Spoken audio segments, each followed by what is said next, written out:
Pues nada, chicos, vamos para allá. Vamos a seguir con el ejemplo práctico que dejamos pendiente en el vídeo anterior y vamos a ir viendo cómo se construye, cómo se hace. Bueno, como siempre, yo me cojo mi Excel, vosotros en vuestro cuaderno o en vuestro Excel, como queráis. Eso ya como mejor se apañe uno. Más que nada, yo os recomiendo hacerlo en el cuaderno por vuestra práctica de selectividad, no por otra cosa. Vamos, los que no vais a selectividad, yo me sé uno que no va a selectividad. Mando un saludo. Y a los demás también os mando un saludo. Hacerlo lo podéis hacer en Excel, como queráis, lo que sea más cómodo para vosotros. ¿De acuerdo? Bueno, aquí tendríamos que construir nuestro activo. Tenemos que construir nuestro pasivo, como hemos hecho siempre. Es decir, aquí pondríamos el activo no corriente. Pondríamos el inmaterial. Aquí pondríamos el material. Y luego aquí pondríamos el activo corriente. Y dentro del activo corriente tendríamos unas existencias, un realizable y un disponible. Todo esto es lo de siempre, ¿vale, chicos? Y en el pasivo tendríamos un patrimonio neto, un pasivo no corriente y un pasivo corriente. Bueno, pues vamos a ver qué tenemos. Tenemos un capital social.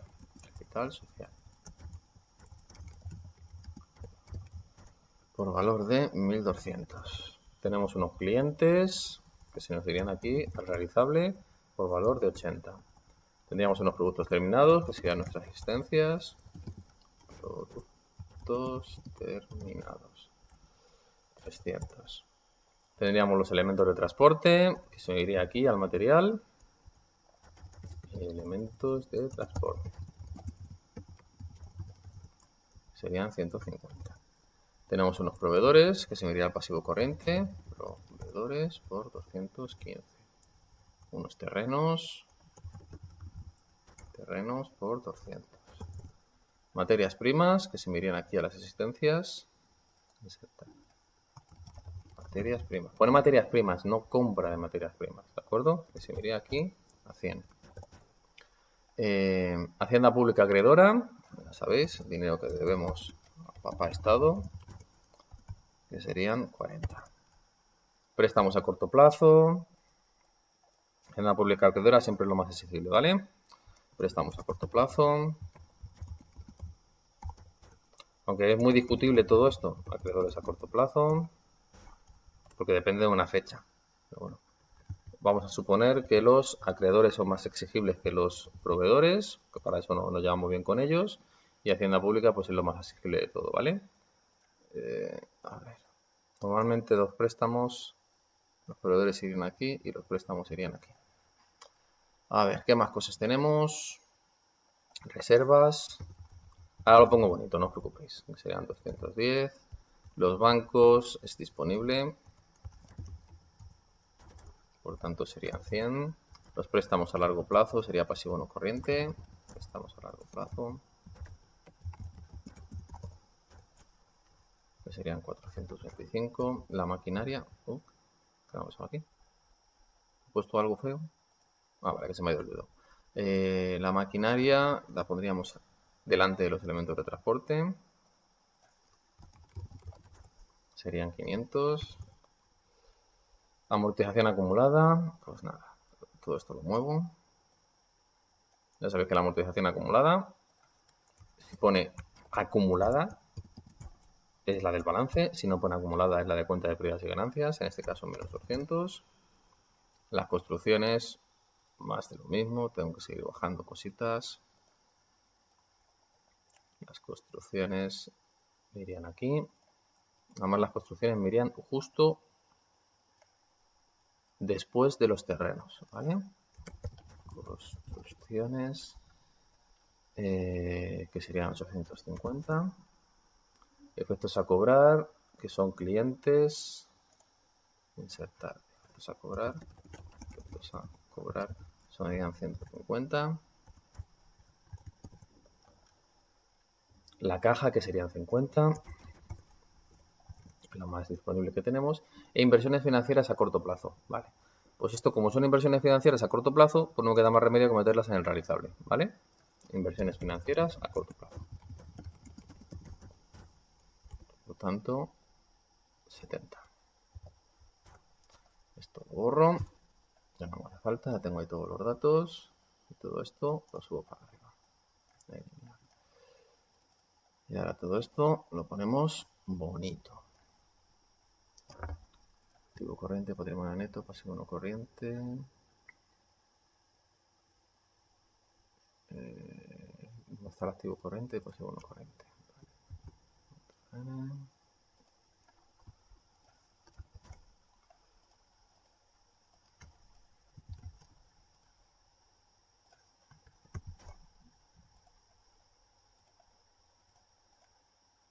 Aquí vamos sumando. Hemos visto que material no tenemos.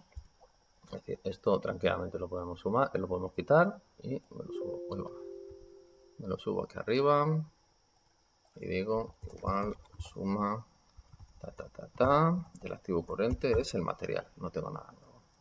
Y luego esto lo puedo quitar. Mi activo corriente son mis existencias, mi realizable y mi disponible. Y en las existencias sumo esto. Mirad, cuando hacemos ejercicios, en este ejercicio está muy claro que vamos a trabajar con ratios. ¿Qué sucede? Que me empiezan a meter cosas que habitualmente no me estaban metiendo. ¿Lo veis? Me empiezan a meter más cuentas de clientes, me empiezan a meter más cuentas que si productos terminados, que si materias primas. ¿Por qué? Porque me van a empezar a pedir ratios. Y como me van a empezar a pedir ratios, quieren evaluar si realmente sé hacerlos o no sé hacerlos. Y para ello, pues en lugar de pedirme cuentas sencillitas como me estaban dando antes, me están empezando a dar pues, más información. Me dan más bancos, me dan más cajas. ¿Para qué? Para evaluar mi capacidad para organizar toda esa información que me están dando, ¿vale? Capital social, todo esto, préstamos y préstamos a corto plazo, inicio. Lo ponemos así un poquito. Y luego lo que hacemos es que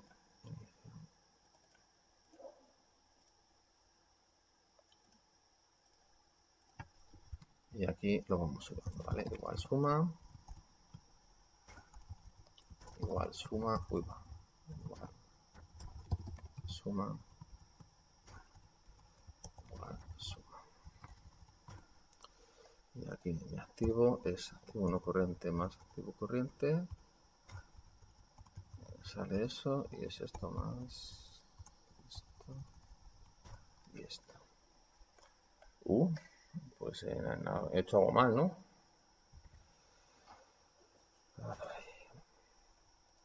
Mi capital social. Va, que he borrado el capital social y me queda más a gusto que un arbusto. Capital social son 1200. Vale, pues ya estaría. Por tanto, inicio mis manías, chicos. Que me quede bonito. Claro que la mujer del César no solamente tiene que ser pura, sino parecerlo. Ya está. Qué bonito me queda. ¿Y qué me pide que haga? Me pide que calcule los principales ratios y el fondo de maniobra. Pues venga, para esta primera vez, bueno, para todas las veces. Vale, cogemos todos los ratios que tenemos aquí, me los voy a copiar, me los voy a llevar a la otra hoja y vamos a ir calculando cositas locas. Fíjense que tengo cosas abiertas. Y vamos a ir calculando cositas locas. Venga, tengo el ratio de liquidez. No, lo primero que tengo que calcular es el fondo de maniobra. El fondo de maniobra es el pasivo circulante, el activo circulante menos el pasivo corriente. Activo circulante, 335 es positivo. Fenomenal, esto tiene buena pinta. Ratio de liquidez. En el ratio de liquidez, ¿qué es lo que voy a coger? Aquí lo tenéis, el activo circulante o activo corriente, y lo voy a dividir entre el pasivo circulante, pasivo corriente. 1,65, ¿veis? Activo corriente menos pasivo corriente. Activo circulante o activo corriente entre pasivo corriente. Vamos a ver el ratio de tesorería. El ratio de tesorería que hacemos es exactamente igual que el anterior. Tesorería. Igual que el anterior, solo que ahora vamos a coger el disponible y el realizable. Vamos a coger estos dos. ¿Y entre qué lo vamos a dividir? Pues estos dos, una vez que los tengamos, lo vamos a dividir entre el exigible a corto plazo. Es decir, otra vez lo vamos a dividir entre este. Fenomenal.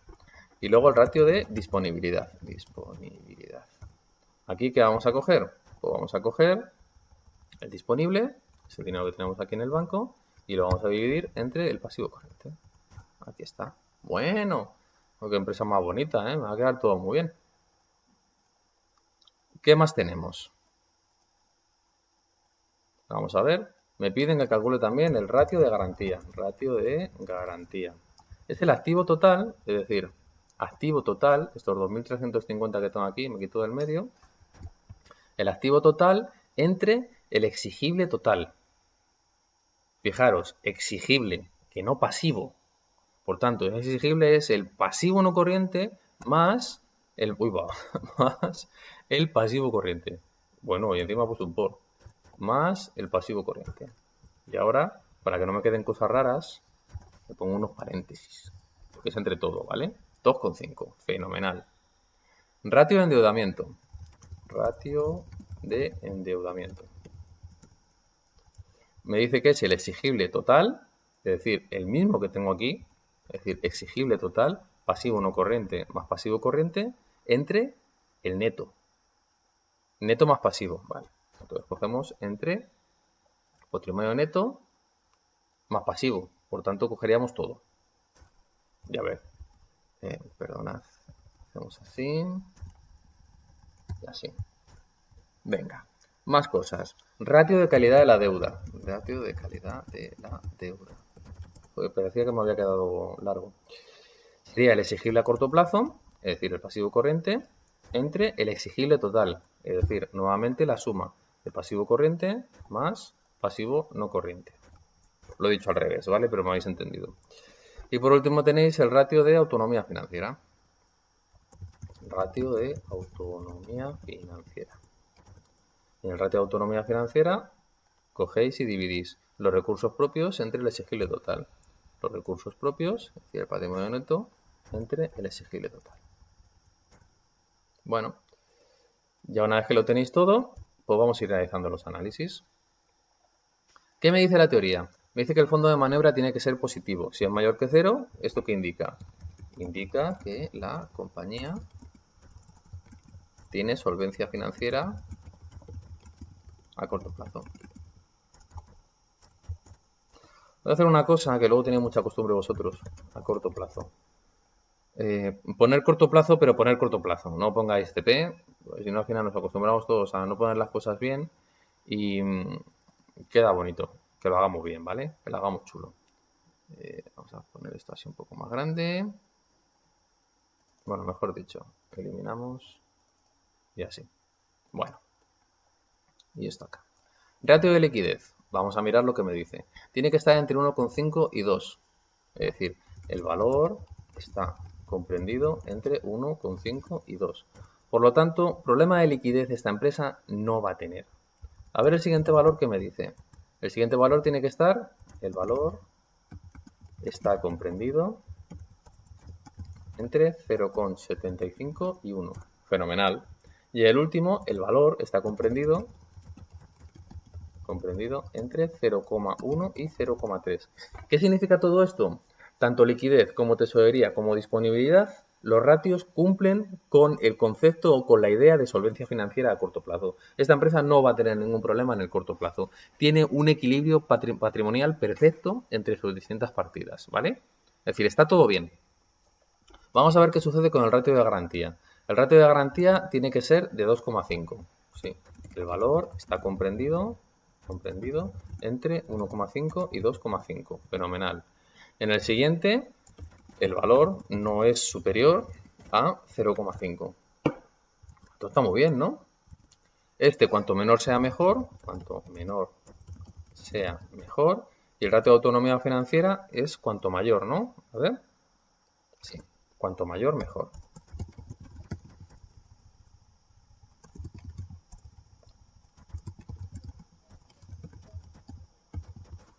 Bueno, pues de esta empresa poco podemos decir. Es como un novio o una novia perfecta. Son aburridos. Una persona que lo hace todo bien es muy aburrida. Molan los que se equivocan. Pues aquí poco podemos decir. Aquí tendríais los ratios calculados. Voy a ver que me coincide. 335, 1,65, 0,87, 0,43. Disponibilidad, 220.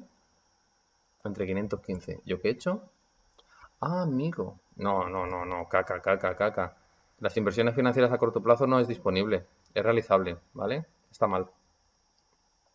Aquí sí que está mal. Aquí os lo digo que está mal, ¿vale? Aquí sí que os lo digo que está mal. Las inversiones financieras a corto plazo no es disponible, es realizable. No puede ser disponible. No es dinero que tenéis que hacer una operación para poder recuperarlo. No. Es realizable, ¿de acuerdo? No es disponible. Es decir, aquí en el de disponibilidad tiene que ser este valor que tenéis aquí, 0,29, no 0,43, ¿de acuerdo? Esto está mal. Garantía me sale 2,5, me sale lo mismo. Endeudamiento 0,4. Ratio de calidad de la deuda 0,55, que está redondeado. Y autonomía me sale 1,5. La autonomía entonces lo he hecho mal. Autonomía es... autonomía es el neto entre el exigible, ¿no? Ah, claro. Y me queda más a gusto con arbusto. Perdonadme, chicos. Lo he hecho al revés. Es este, el neto, entre el exigible, ¿vale? No es entre el pasivo, es, perdonadme que me he equivocado, sería entre esto más esto, ¿vale? Perdonadme, chicos. Bueno, ahí está. Claro, estaba diciendo yo 0,6, cuanto mayor sea mejor, pues aquí, con lo bien que salen todos los números, que mal me sale el ratio de autonomía financiera. Ahora sí, ¿vale? De esta empresa poco podemos decir, es decir, hay equilibrio entre todas sus partidas, hay solvencia financiera, hay capacidad para devolver las deudas, no tiene ningún problema de liquidez, no tiene ningún problema de tesorería, la disponibilidad está bien, quizá un poco alto, quizá podríamos decir que tiene mucho dinero en el banco, para lo que representa el total, pero tampoco mucho. El ratio de garantía está bien, es decir, lo que quiere decir aquí en el ratio de garantía, he mirado una cosa por curiosidad, vale, el ratio de garantía, el ratio de garantía, el ratio de autonomía financiera, claro, el de garantía, lo que hacemos es que medimos el activo entre lo que debemos, por tanto, está muy bien, es 2,5 veces el dinero que debemos, por tanto no vamos a tener ningún problema en solventar esas deudas a largo y a corto plazo. Y en la autonomía financiera lo que hacemos es que medimos el neto sobre lo que debemos. Y aquí lo que estamos viendo es que lo que tengo es mucho mayor que lo que debo. Por tanto, la teoría de lo que me está diciendo aquí es que tengo un buen equilibrio. Bueno, buena salud financiera. Solo habría que recomendar que mejorase la calidad de su deuda, ya que a corto plazo es mayor que a largo plazo y que su disponibilidad es alta. Puede invertir parte de su dinero en mejorar la rentabilidad de su negocio. La calidad de su deuda a corto plazo es mayor que a largo plazo. Ah, sí, es verdad. Mira, esto se me ha escapado. A la hora de analizarlo, tengo más deuda a corto plazo que a largo plazo. Pues sí, sería recomendable. Bueno, aquí tendríamos otro ejercicio. Lo podéis intentar hacer vosotros, ¿vale? Estoy viendo... Nah, este es muy sencillito. Este es muy sencillito. Sería coger todas las partidas y sería ir calculando los distintos ratios y ver que más o menos están dentro de los estándares que os he dado, ¿vale? O que tenéis. Y aquí lo que tenéis es, pues nada. Fijaros, después de analizar las dos empresas, tengo el fondo de maniobra. En el fondo de maniobra la empresa A es positivo y la empresa B es negativo. La empresa A con un fondo de maniobra positivo tiene una gran estabilidad financiera con su recurso permanente, financia todo su activo no corriente y una parte del corriente. Por otra parte, la empresa B, con un fondo de maniobra negativo, la estabilidad financiera no está garantizada. Es decir, debo en el corto plazo mucho más dinero del que soy capaz de generar.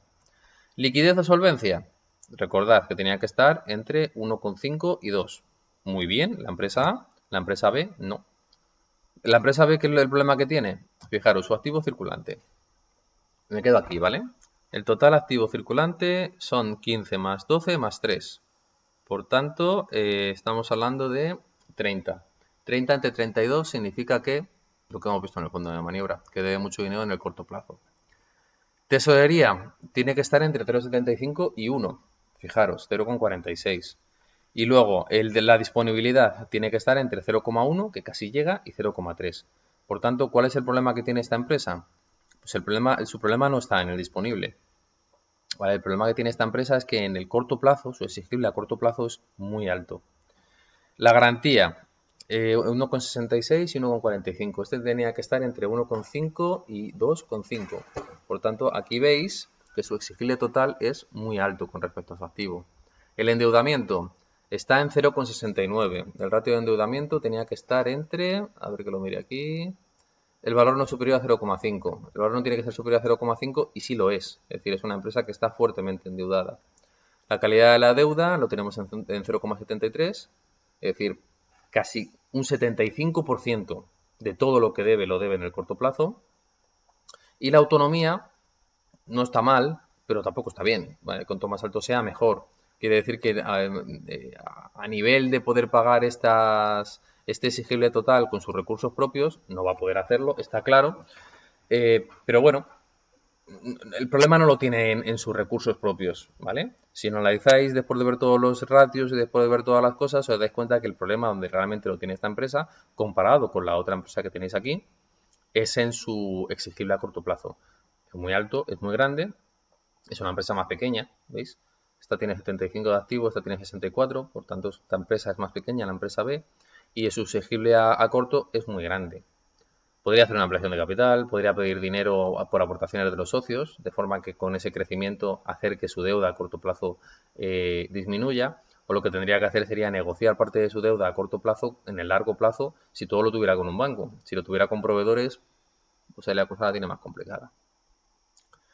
Equilibrio a corto plazo. La empresa es muy solvente, ya que el valor de sus activos corrientes dobla de sus deudas a corto plazo. Fenomenal. La ratio de tesorería indica que con el disponible más lo que se cobre de realizar durante el año sobra para pagar las deudas que vencen en el año. La ratio de disponibilidad también es suficiente. El dinero disponible permite pagar el 25% de sus deudas. ¿Vale? Simplemente lo miráis aquí, lo analizáis y aquí lo tenéis. Con el dinero disponible, ¿vale? Este que tenéis aquí podría pagar el 25% de sus deudas. Con estos 5 podría pagar una cuarta parte de 20, lo que debe. Es decir, tiene una buena situación. Es decir, podría llegarle un imprevisto, podría llegarle algo que tuviera que pagar de golpe, no tendría ningún problema. ¿Qué le pasa a la empresa B? Pues que la situación es muy distinta. Su liquidez es menor que 1, es decir, indica que los activos corrientes no van a poder pagar ese pasivo inferior al año, ese pasivo en el corto plazo. La tesorería significa, la tesorería de 0,46 significa que de cada 100 euros que debe pagarse a lo largo del año solo podrán pagarse 46, ¿vale? Contando con todo el realizable se convierta en dinero, fijaros, ¿vale? Es decir, esto que tenéis aquí, este 0,46, suponiendo que yo sea capaz de cobrar a todos mis clientes y que este dinero va a seguir estando en el banco, solamente podría pagar la mitad de lo que debo, ¿vale? Y por último, la disponibilidad es insuficiente, ya que solo representa el 9% de las deudas a corto plazo. Y el indicador de la calidad de su deuda es muy alto, es decir, tiene un problema de que debe mucho dinero en el corto plazo. Garantía de endeudamiento, ninguna empresa tiene riesgo de quiebra, en ambas la garantía de sus activos totales es suficiente, quizá en B debería mejorar, pero su endeudamiento es arriesgado, pues el peso de la deuda sobrepasa el 50% del neto más el pasivo. Ello también se refleja en una menor autonomía e independencia de acreedores, sobre todo en la empresa B, ¿vale? ¿Lo veis? Lo que os decía, que los ratios de endeudamiento no están mal. Y el de calidad de la deuda, bueno, es un poquito alto en el corto plazo, pero no está mal, ¿vale? A ver, la empresa B tiene riesgos, ¿vale? Porque los hay. Tendría que, todavía no está en una situación crítica, tendría que poder negociar esta deuda a corto plazo y de alguna forma podría remontar la situación sin ningún problema, ¿vale? Conclusiones y recomendaciones después de haber visto todo esto. Pues mientras la empresa A mantiene una gran estabilidad financiera, la empresa B tiene un problema de solvencia a corto plazo y un riesgo de suspensión de pagos. Como recomendación, debe reducir su deuda a corto plazo, reconvirtiendo la deuda a largo plazo negociando con bancos y proveedores. Mejorar la eficiencia en sus ventas y cobros para afrontar excesivas deudas a corto plazo y reinvertir sus futuros beneficios en la empresa para incrementar sus recursos propios y mejorar su fondo de maniobra. Lo que os he dicho antes, es decir, dentro de una empresa siempre va a estar el departamento comercial trabajando en incrementar los cobros y siempre va a estar el departamento de finanzas trabajando en retrasar los pagos. ¿Vale? Bueno, con esto estarían las ratios. Aquí tenéis un ejemplo muy sencillito. ¿Esto qué es? En el caso de que ambas empresas obtengan ganancias en el próximo año, ¿qué política de distribución de beneficios aconsejarías? Reparto entre los socios, reparto entre socios, aumento de las reservas a 50%, aumento de las reservas. Bueno, según lo que tenéis aquí, está claro que la empresa podría hacer un reparto entre los socios, ¿vale? Se podría plantear las situaciones, va a depender de cómo esté el mercado y de cómo esté la situación, ¿vale? La empresa A tiene una estabilidad financiera tanto a corto como a largo plazo aceptable, simplemente su nivel de endeudamiento es ligeramente superior a lo recomendado. Y por el contrario, la empresa B tiene una mala situación financiera tanto a corto como a largo, por lo que posiblemente incurra en suspensión de pagos y más adelante se declare en quiebra. Bueno, ya nos estamos poniendo en el peor de los casos, nos estamos poniendo ya la tirita antes que la herida. Claramente a la empresa B le interesa dedicar los beneficios a aumentar las reservas para tratar de equilibrar sus cuentas y superar la de cada situación en la que se encuentra. Y respecto a la empresa B, la situación es diferente, por lo que es posible que le convenga un reparto igualitario de beneficios. A ver, todos estos ejemplos están como muy orientados, ¿de acuerdo? Pero sí que es cierto que a la hora de analizarlos fríamente, aquí me falta algo. Me falta analizar la cuenta de pérdidas y ganancias. Esto que os pone aquí, las dos empresas obtienen beneficios en el próximo año, por supuestísimo. Si ambas empresas obtienen beneficios, la situación de la empresa B no puede ser tan mala como la que me describe de suspensión de pagos, ¿vale? En cambio, si la empresa B sí que tiene un beneficio negativo, es decir, o tiene un beneficio muy pequeño, muy escaso, ahí sí que voy a tener un problema de suspensión de pagos. No estoy generando dinero. Y como no estoy generando dinero y ya debo dinero de por sí, es como en España, el problema de la deuda que tenemos, ¿no? Si no genero dinero o el dinero que genero no es suficiente para pagar la deuda que debo, pues siempre voy a estar debiendo esa deuda. Es decir, mi déficit va a ser estructural. Pues pasa un poquito con lo mismo con las empresas. Los países no pueden cerrar, las empresas sí.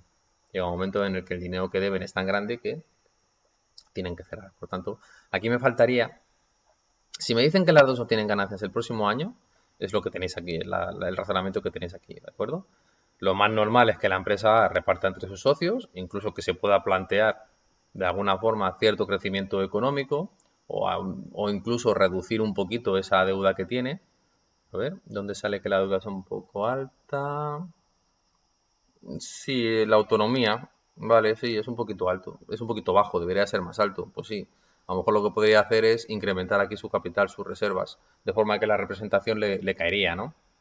Imaginaos que lo puede aumentar en 10, por tanto ya tendría 30 sobre 45. Tendría, no, 30 sobre 45 es lo que ya tiene.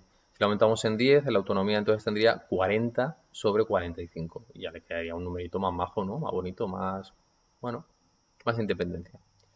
Mientras que la empresa B, pues la situación es la que es y si genera beneficios, lo más normal es que lo reinvierta, ¿vale? Que no lo reparta.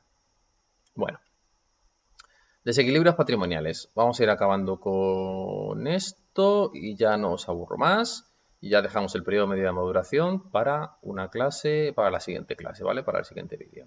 Bueno, desde el punto de vista contable, el patrimonio de una empresa siempre está en equilibrio, ya que la masa patrimonial de activo debe coincidir con la suma del neto más el pasivo. Este equilibrio contable, no obstante, nada nos indica sobre la estabilidad financiera de la empresa o sobre posibles desequilibrios en su estructura financiera y económica. Bueno, lo que venimos viendo. Es decir, activo y pasivo deben de ser iguales, pero vamos a ver qué es lo que sucede entre activo corriente, no corriente, etcétera. Mira, este primer ejemplo tenéis equilibrio total. Pues esto está genial, ¿no? No debemos dinero a nadie.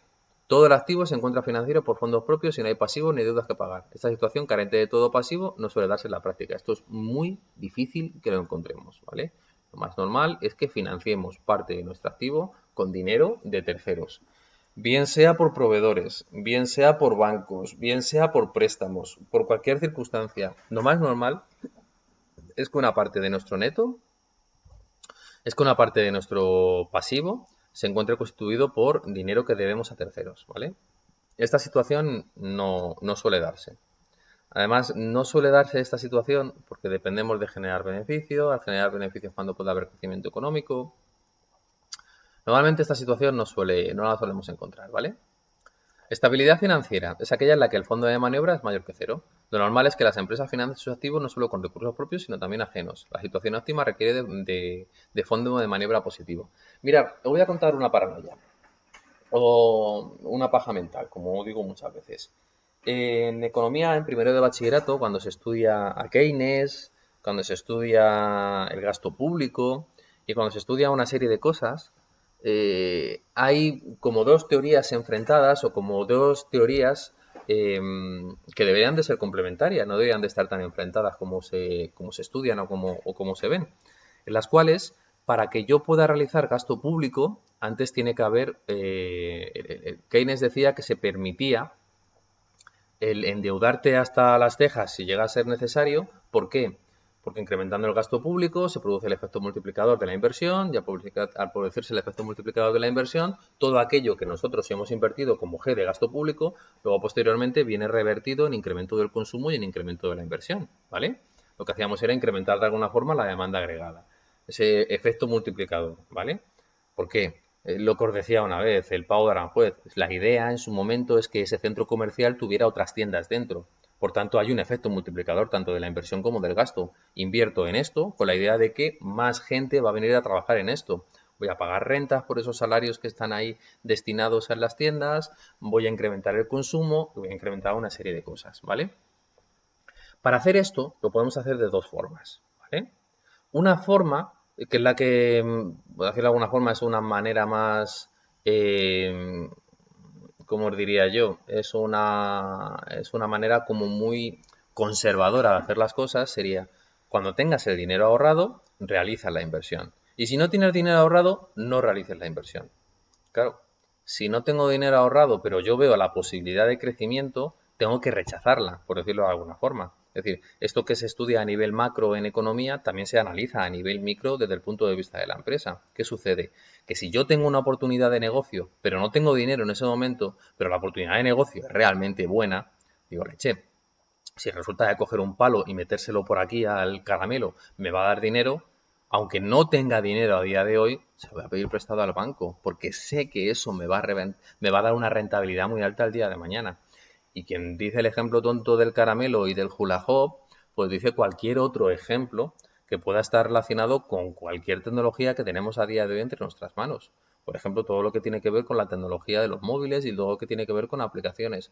No, lo normal es lanzar el proyecto al mercado cuando la demanda está en auge, cuando lo están pidiendo o cuando vemos la oportunidad de negocio. No podemos estar esperando a tener el dinero ahorrado porque no todo el mundo lo tiene. Por tanto, lo normal es pedir prestado ese dinero al banco, que es lo que hacen los estados cuando no tienen dinero suficiente para reactivar la economía en época de recesión.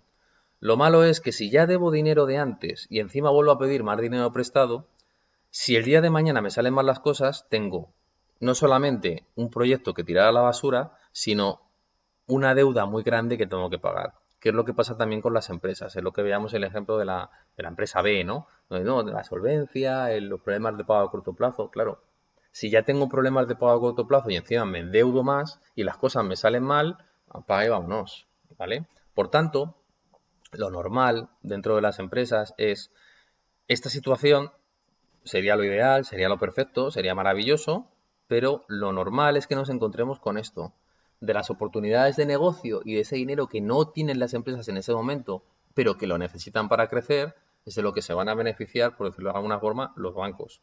Y es cuando nos van a permitir endeudarnos y prestarnos ese dinero para que podamos crecer, ¿vale? Es cuando aparece este exigible a largo plazo. Y luego, por otro lado, las empresas lo que van a hacer siempre es financiarse con sus proveedores, con sus acreedores, con los organismos públicos, etcétera. Siempre van a buscar esa forma de obtener o de retrasar ese pago. El cobro cuanto antes y el pago cuanto más tarde mejor. La tercera situación, pues tenemos el desequilibrio financiero a corto plazo. Por decirlo de alguna forma, chicos, esto sería la interpretación del fondo de maniobra, ¿vale? Es decir, el equilibrio total es cuando mi fondo de maniobra me coincide con mi activo corriente. La estabilidad financiera es cuando el fondo de maniobra es positivo. Y el desequilibrio financiero a corto plazo es cuando el fondo de maniobra es negativo, lo que ya hemos visto.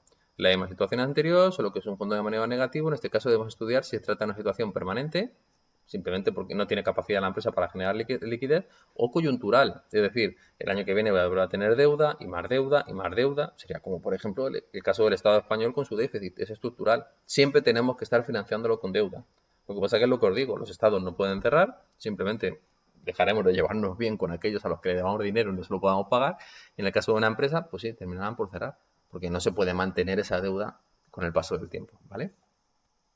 Fijaros cómo cambian las cosas a nivel macro y a nivel micro, ¿eh? A nivel macro, pues bueno, pues debes el dinero, pues lo debes, ya lo pagarás. Y a nivel micro, o lo pagas o cierras, ¿no? Queda más historia, ¿vale? O más control. Y por último tenemos el desequilibrio total, donde todo mi activo está financiado con exigible total. No tengo patrimonio neto. La empresa carece de fondos propios, es decir, se encuentra descapitalizada como consecuencia de que las pérdidas de ejercicios anteriores han ido absorbiendo el neto patrimonial, lo que os decía una vez. El resultado del ejercicio entra siempre como negativo. Por tanto, en el periodo siguiente voy a tener menos patrimonio. Con lo cual, ese patrimonio se me va a ir descontando, por decirlo de alguna forma, porque tiene que salir de algún sitio. Este es el resultado del ejercicio, ¿vale? Por tanto, lo más normal es que lo quitemos de patrimonio neto y lo vayamos incrementando de exigible total, ¿vale? Es una situación conocida como quiebra técnica, que solo se encuentra salida en la liquidación de la empresa, puesto que supone la absoluta insolvencia para hacer frente a los pagos, tanto de largo como de corto. Lo normal antes de llegar a esta situación es haber pasado por los estadios anteriores, el 2 y el 3, ¿vale? Lo normal es que todas las empresas partan de aquí, ¿vale? Del 2 y del 3, lo normal. Esto es lo raro, ¿vale? Que todo mi dinero se ha financiado con fondos propios, pero en el momento que empiezo a trabajar y a funcionar, esto es lo más normal. Me van a aparecer proveedores que les voy a pagar con el paso del tiempo. Me va a aparecer la hacienda pública, me va a aparecer la seguridad social, me van a aparecer cosas. Y pues tendré problemas para cobrar algún dinero que me deba algún cliente, con lo cual ya empezaré a financiarme, etcétera, etcétera, etcétera. El paso de este a este va a depender de la buena o la mala gestión del equipo de finanzas y de los distintos equipos que hay dentro de la empresa. Y llegar aquí es cuando hacemos las cosas muy mal. Y perder dinero, y perder dinero, y perder dinero una y otra vez.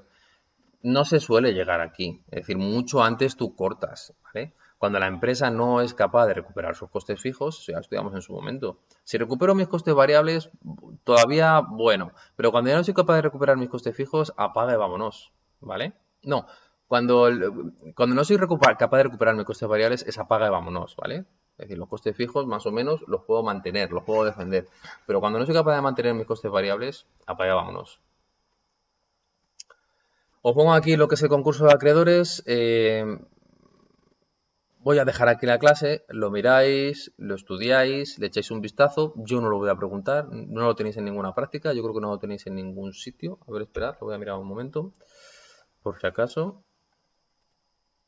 A ver. A lo que me refiero que esto es algo que se podría perfectamente quitar. A ver que lo miro. Estamos en el tema 12. Y aquí lo que tenéis es una práctica. Ah, verdad, esta práctica era de las 2 unidades. A ver, ¿qué me cuenta aquí esto? Ah, fenomenal. Tenéis un balance del año 1 y del año 2. Tenéis que mirar cómo evolucionan las cosas. Tenéis un ejercicio de periodo medio de maduración. Análisis económico de la empresa, rentabilidad económica y financiera. Vale, fenomenal. Ah, y tenéis un ejercicio de liquidación del IRPF y de liquidación del IVA. Bueno, esto lo veremos tranquilamente lo que es. Esto en teoría lo tuvisteis que ver el año pasado en economía. Yo os lo explico lo que es muy sencillito de ver. Me gusta preguntarlo, ¿vale? Me gusta preguntarlo porque es una cosa que vais a encontrar en vuestra vida habitual, el pago de IRPF. Y esto del IVA simplemente es para que veáis cómo funciona la parte del repercutido y la parte del soportado. Bueno, eso lo veremos en el siguiente tema, sin ningún problema. Por tanto, esto del concurso de acreedores simplemente lo echáis un vistacito, ¿vale? ¿Qué significa esto? Que cuando una empresa ya no puede pagar a sus acreedores, pues lo que hace es que la empresa presenta la solicitud que se conoce como concurso voluntario. Bueno, ¿qué sucede? Es un procedimiento por el cual se persigue que la empresa vuelva a ser solvente y que los acreedores recuperen sus deudas. Esta situación de carácter especial es determinada por un juez. Es decir, el juez decide si se procede o no con el concurso de acreedores. Bueno, lo explico por encima. La primera fase o fase común hay una autodeclaración del concurso. El concurso de acreedores produce todos sus efectos paralizando las ejecuciones pendientes, impidiendo la presentación de nuevas demandas, suspendiendo el devengo de intereses, impidiendo malvender el patrimonio a instancia de un sueldo de los acreedores. Bueno, una empresa se puede declarar insolvente, ¿vale? Y al declarar su insolvencia, lo que hace es que interviene el Estado, interviene un juez. Y cuando se interviene ese juez, lo que hace es que se establece un orden, determinar quién va a cobrar primero y quién va a cobrar posteriormente, ¿vale? Por tanto, lo primero que se hace es paralizar todas las actuaciones de la empresa de forma que no se pueda descapitalizar ni quitar el dinero que en ese momento tiene. Posteriormente, lo que hace es que interviene el Estado y es él el que se encarga de dictaminar, de decidir a partir de un informe que incluye la memoria, y las cuentas anuales, el inventario que se tiene en ese momento, la lista de acreedores, ¿vale? Lo que hace es que se extiende una lista, se extiende un orden con todos aquellos acreedores que se les debe dinero en un momento determinado, ¿vale? Luego, posteriormente, lo que hacemos es que llegamos a un acuerdo con esos proveedores. Simplemente para que puedan cobrar una parte. No van a cobrarlo todo, van a cobrar una parte, ¿vale? Para que lo entendáis. ¿Qué es lo que estamos haciendo? Pues como los acreedores tienen miedo de no poder cobrar el 100% de su deuda, lo que se hace, por decirlo de alguna forma, es, bueno, más vale cobrar algo que no cobrar nada. Y como ese cobrar algo no va a estar en función de lo que la empresa diga, sino que va a estar en función de lo que el Estado intervenga y de lo que el Estado dictamine, lo dejamos en manos de un tercero, ¿de acuerdo? Por tanto, normalmente este concurso de acreedores suele ser algo que se hace a solicitud de los acreedores. Oye, que esta empresa le va mal, que no me está pagando, interven, ¿vale? Y al intervenir, lo que se hace es que normalmente se fijan unas cuantías máximas. Dice, el convenio propondrá el pago a los acreedores ordinarios del 50% del importe de sus créditos en el plazo máximo de 5 años desde su aprobación. Fijaros, ¿eh? En 5 años tienes que pagar el 50% de lo que le debes a estos proveedores, ¿vale? Lo que se hace es que posteriormente se vota y una vez que se vota, pues se procede a la liquidación y finalmente a la finalización del proceso. Esto tiene unos tiempos, esto tiene pues está establecido por el gobierno, está establecido por la ley, si no recuerdo mal esto lo copié directamente del BOE. Y lo único que tenéis que tener claro es que cuando una empresa entra en concurso de acreedores es porque sus problemas de insolvencia son tremendos, no tiene capacidad para pagar ese dinero al corto plazo.